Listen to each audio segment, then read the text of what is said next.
चलो जी sir start करते हैं। देखो बेटा, अब तक अपन ने परसेंटेज टू रेशियो में कन्वर्ट करना सीखा, रेशियो टू परसेंटेज में कन्वर्ट करना सीखा, और रेशियो का मतलब क्या होता है, समथिंग अपॉन समथिंग, तो वो अपन ने देखा, बराबर कि नहीं। अब एक क्वेश्चन देखते हैं। सब लोग टेक्स्ट बुक खोलना बेटा प्लीज, बिना टेक्स्ट बुक के मत आना। क्वेश्चन नंबर 6 क्या देख रखा है देखो, इससे तुमको नई चीजें भी सीखने मिलेगी, ठीक है कि, और ये तुमको 10th में भी काम आएगा। The ratio of ages of Abha and her mother is 2:5। At the time of आभा's birth her mother's age was 27 years। सब लोग प्लीज टेक्स्ट बुक सामने रखना। Find the present ages of Abha and her mother. तो क्वेश्चन आभा और उसकी माँ की बात कर रहा है, ठीक है बेटा। क्वेश्चन में क्या देख रखा है, the ratio of the ages of Abha and her mother is 2:5। क्या बोल के रखा है क्वेश्चन में, the ratio of ages of Abha and उसकी मम्मी इज 2:5। ओके बेटा, the ratio of ages of Abha and mother is 2:5। देखो, कभी भी रेशियो वाले क्वेश्चन होंगे ना, एक चीज याद रखना, हमेशा याद रखना, ये कोई भी सम करो तुम, let the common multiple be x. ये हमेशा याद रखना, ये अभी के लिए नहीं, आगे के जितने भी क्वेश्चन है, इवन 4.2 भी तुम कर रहे हो, ये 10th में भी बहुत सारे चैप्टर आएंगे जहां पर तुमको ये काम आएगा। जब भी रेशियो दिया होगा आपको कॉमन मल्टीपल लेना है, और यही अपने ज्योमेट्री में भी किया था, अगर तुम लोगों को याद है तो। पैरेलल लाइन चैप्टर में प्रॉब्लम सेट के क्वेश्चन नंबर 6 या 7 में अपन ने किया था ये वाला, if you all remember. Common multiple को एक्स किया था अपन ने। तो अब देखो क्या आएगा, क्या देख रखा है, the ratio of ages of Abha and his mother is 2:5। Common multiple अपन ने एक्स ले लिया, तो अब देखो क्या मिला, देखो देयरफॉर क्वेश्चन में वो क्या देख रहे हैं, क्वेश्चन में पूछ क्या रहे हैं वो लोग, find the present ages of Abha and his mother, वो लोग ये पूछ रहे हैं। तो क्या करना पड़ेगा अपने को, कॉमन मल्टीपल को एक्स लिया है, रेशियो 2:5 है, तो आभा की अभी एज होगी 2x और उसकी मम्मी की होगी 5x, तो इसको लिखो प्रेजेंटेबली। therefore the age of Abha is 2x and her mother is 5x। तो ये इंफॉर्मेशन तुम लोग बेटा इससे अपने को मिल गया। अब तुमको देखो 2:5 दिया है, कुछ और देते तो तुम्हारा कुछ और उस अकॉर्डिंगली रेशियो आता, तो ये चीज तुम लोग समझ जाओ। अब क्वेश्चन में गिवन क्या है, एट द टाइम ऑफ आभा's birth her mother's age was 27 years। जब आभा पैदा हुई थी उसकी माँ जो कि 5x अभी, ठीक है, तो इसका कंपैरिजन दिया आपने को, इक्वल टू मैंने क्या डाल दिया समझना, ठीक है, इसको मैं रफ कर देता हूं, इक्वल टू क्या डाल दिया।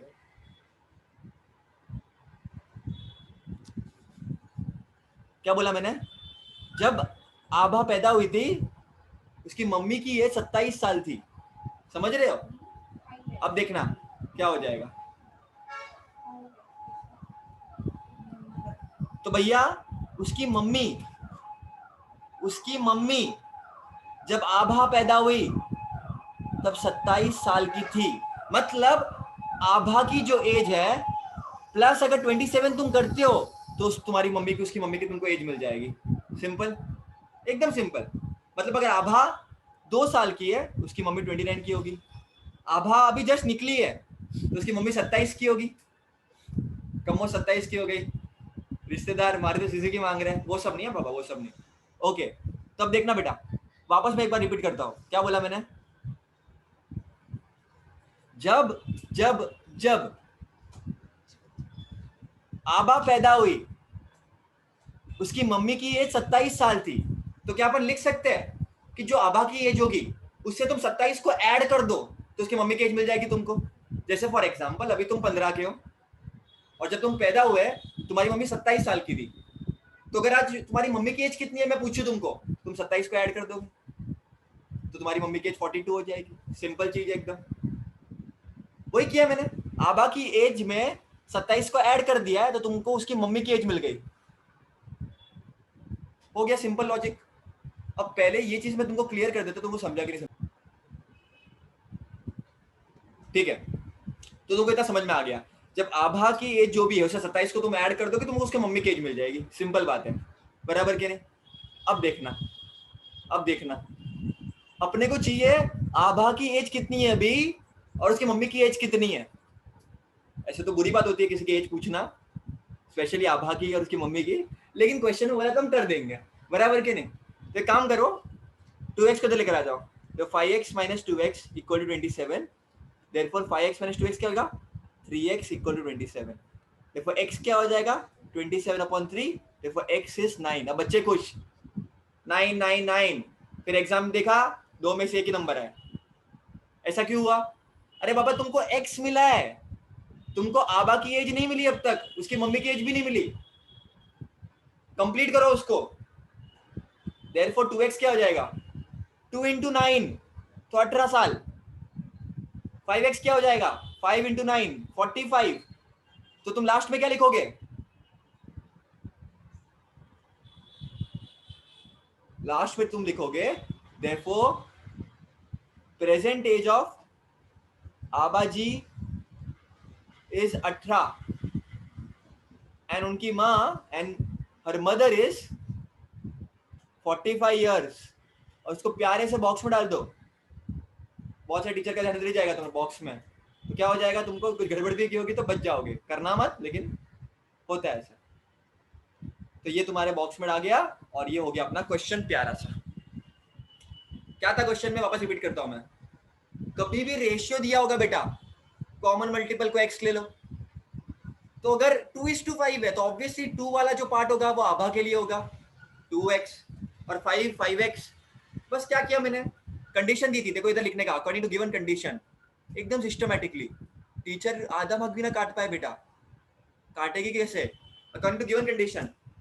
आभा जब पैदा हुई उसकी मम्मी 27 की थी, मतलब उसकी मम्मी आभा से 27 साल बड़ी है।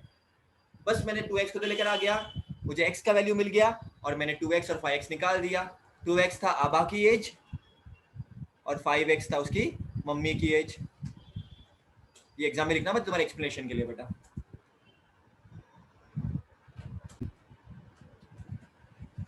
देखो बेटा सदन सुनना, कुछ कुछ फॉर्मूला तुमको पता होना चाहिए। 4.2 का क्वेश्चन नंबर 2 स्टार्ट कर रहे हैं, कुछ कुछ फॉर्मूला तुमको पता होना चाहिए। जैसे अगर सर्कल है, अगर एक सर्कल है, ठीक है, तो कुछ कुछ बेसिक बेसिक जो तुमने 8th में भी पढ़े हैं फॉर्मूलाज, ठीक है, कुछ नया नहीं बता रहा हूं मैं, जो तुमने ऑलरेडी पढ़ रखा है उसको बता रहा हूं। एक सेंटर होगा, रेडियस होगा, तो एरिया ऑफ सर्कल क्या होता है बेटा, pi R square. Circumference of circle जो उसकी बाउंड्री होती है उसका क्या वैल्यू क्या होता है 2 पाई आर, बराबर के नहीं। उसके बाद अगर तुमको कोई पूछे कोई और फिगर्स के बारे में, तुमको पता होना चाहिए, बेसिक ज्योमेट्री तुम्हारी एकदम स्ट्रांग होनी चाहिए बेटा। कोई सर आएगा ना, सब साइड्स इक्वल है सपोज, ओके। अगर मैं पूछूं एरिया ऑफ स्क्वायर क्या है, तो साइड स्क्वायर होता है। अगर मैं साइड को ए ले लूं तो सब ए होगा, तो ये हो जाएगा ए स्क्वायर। अगर मैं तुमको पेरीमीटर ऑफ स्क्वायर पूछूं, पेरीमीटर मतलब क्या, sum of all the sides, A plus A plus A plus A, तो 4 इंटू ए या 4 इंटू साइड, ये सब तुमने पढ़ा हुआ है, पता है ना ये सब, ठीक है। ये सब क्या चीजें हमेशा काम आएगी तुमको, ठीक है। कॉमर्स करो, साइंस करो, कुछ भी करो काम आएगा। बहुत सारे लोग कॉमर्स कर बैठे हैं, उन्होंने मैथ्स नहीं लेता है, उन लोगों को भी रियलाइज होता है कितना इंपॉर्टेंट है सब चीजें। तुम लोग भी करो बेटा, समझ गए, करो, ये सब जरूरी है, हर एग्जाम में काम आएगा। उसके बाद देखो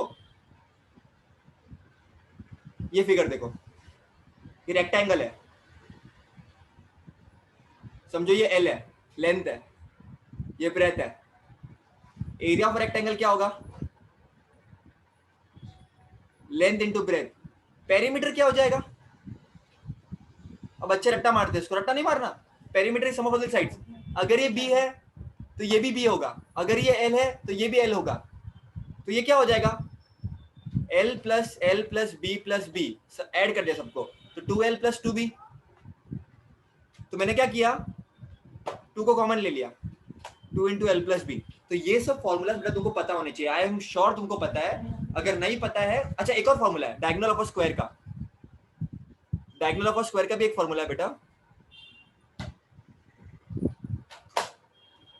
डायगोनल ऑफ अ स्क्वायर का भी एक फॉर्मूला है, उसको भी याद रखो, इसको तुम डिराइव भी कर सकते हो, बट अभी के लिए तुम लोग याद रखो बेटा। Diagonal of a square is √2 into side, just keep in mind.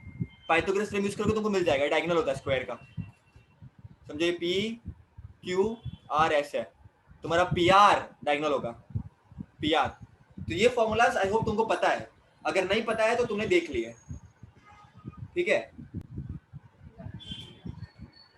4.2 question number 2 का फर्स्ट वाला देखो, क्वेश्चन 2 का फर्स्ट वाला देखो। Everybody please text book open रखो बेटा, क्वेश्चन क्या देख रखा है देखो प्लीज, ऐसे नहीं बैठने का। फर्स्ट वाला question, find the following ratios, question क्या बोलता है? Find the following ratios. Following ratios, ratio is something upon something, बस इतना याद रखो, सोचना ही नहीं कुछ, समथिंग अपॉन समथिंग, ऊपर कुछ नीचे कुछ, खत्म। क्या देख रखा देखो पहले क्वेश्चन में, find the ratio of radius to the circumference of a circle, ratio of radius to circumference of a circle. देखो क्या हो जाएगा ये, रेडियस टू मतलब क्या, अपॉन, नीचे आ जाएगा वो, अपॉन सर्कमफरेंस। बेटा यार चलो बताओ यार, अब रेडियस क्या होता है? रेडियस क्या होता है सर्कल का? आर होता है, और सर्कमफरेंस को क्या लेते हैं अपन? 2 पाई आर लेते हैं, आर आर कैंसल, तो 1/2 पाई। तो आंसर क्या आ जाएगा बेटा? 1:2 पाई, ये तुम्हारा आंसर हो जाएगा बेटा।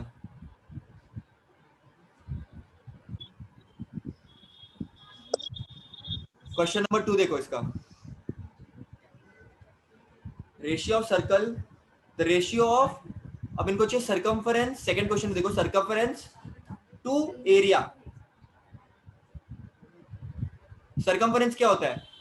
2 पाई आर, एरिया क्या होता है? पाई आर स्क्वायर, आर और आर कैंसल, पाई और पाई कैंसल, तो 2/r बच जाएगा। वापस बताता हूँ, 2 इंटू पाई इंटू आर, और नीचे पाई आर स्क्वायर, तो आर इंटू आर, तो R R cancel, pi pi cancel, बच गया 2 और आर, 2 और आर बच गया, तो आंसर आएगा 2:r, आंसर आ जाएगा 2:r।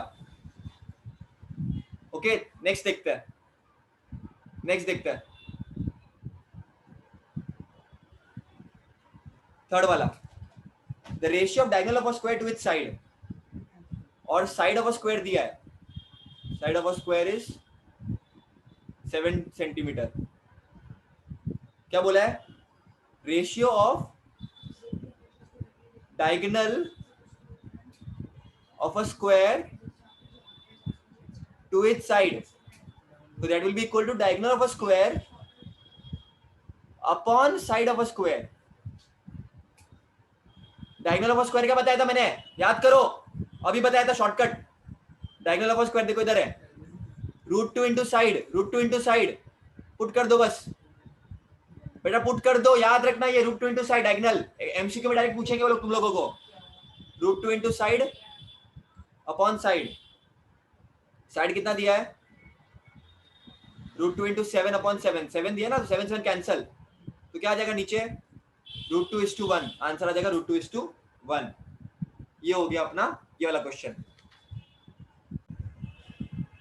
बेटा देखो सब जन, अभी नेक्स्ट क्वेश्चन देखते हैं, क्या दिया है? The length of sides of rectangle are 5 centimetre and 3.5 centimetre. Rectangle की बात चालू है, तो डायग्राम बना देता हूं, चलो तुमको इजी पड़ेगा।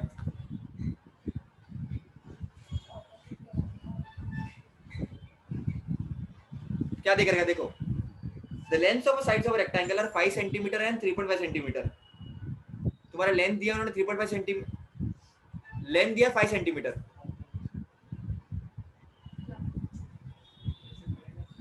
लेंथ दिया 5 centimetre,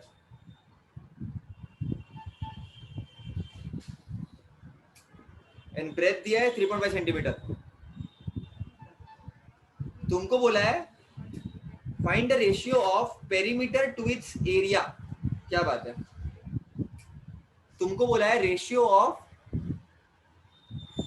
perimeter to its area, ये निकालना है। बेटा पहले काम करो, इसमें वैल्यूज देके रखिए तुमको, तो एक काम करो, पहले तुम पेरीमीटर अलग से निकालो, एरिया अलग से निकालो। एक काम करो, पेरीमीटर अलग से निकालो, एरिया अलग से निकालो। क्या बोला मैंने? पेरीमीटर अलग से निकालो। पेरीमीटर ऑफ अ रेक्टेंगल क्या हो जाएगा? मैंने बताया था, फॉर्मूला याद रखना है, 2 into length plus breadth. 2 into length कितना है? 5, ब्रेथ कितना है? 3.5, तो 2 इंटू 8.5, क्योंकि 5 प्लस 3.5 इज 8.5। 8.5 इंटू 2 कितना होगा? सर 4.5 एंजा 17, एक जीरो, तो आंसर आ जाएगा 17। फिर एरिया बोला है, टू इट्स एरिया, तो एरिया ऑफ रेक्टेंगल क्या आएगा?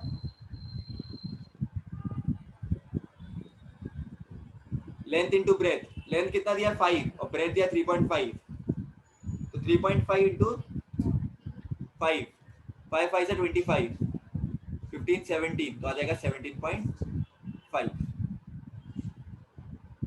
अब देखो बेटा, everybody look, ratio perimeter to its area, therefore perimeter upon area क्या हो जाएगा? जो निकाला आंसर बस पुट कर दो, 17 अपॉन 17.5। अब बहुत सारे बच्चे तो छोड़ देते हैं, फिर आधा मार्क्स चला जाता है, 1 मार्क्स चला जाता है, क्योंकि बेटा ये होल नंबर रेशियो नहीं है। जब भी रेशियो प्रोपोर्शन में तुम रेशियो निकालो, always try to find whole number ratio. तो क्या करना पड़ेगा? न्यूमरेटर में 10 मल्टीप्लाई करना पड़ेगा, डिनोमिनेटर में 10 मल्टीप्लाई करना पड़ेगा। तो 17 इंटू 10 इज 170, 17.5 इंटू 10, एक जीरो जाएगा तो 175, और 5 के टर्म में जाएगा ये 175 जा 3 जा 15, 34 आ जाएगा ये, और नीचे आ जाएगा 35, बराबर के नहीं? तो आंसर आ जाएगा 34:35। ब्यूटीफुल। क्या किया मैंने? पेरीमीटर अपॉन एरिया निकालना था मुझे, मैंने पेरीमीटर अलग से निकाला, मैंने एरिया अलग से निकाला, दोनों को डिवाइड कर दिया। अच्छा, ये इधर बच्चे लोग पूछते, मैं इधर को छोड़ दूंगा, चलेगा? मैं बोलता हूँ चलेगा अगर you are ready to lose 1 mark, क्योंकि ये होल नंबर रेशियो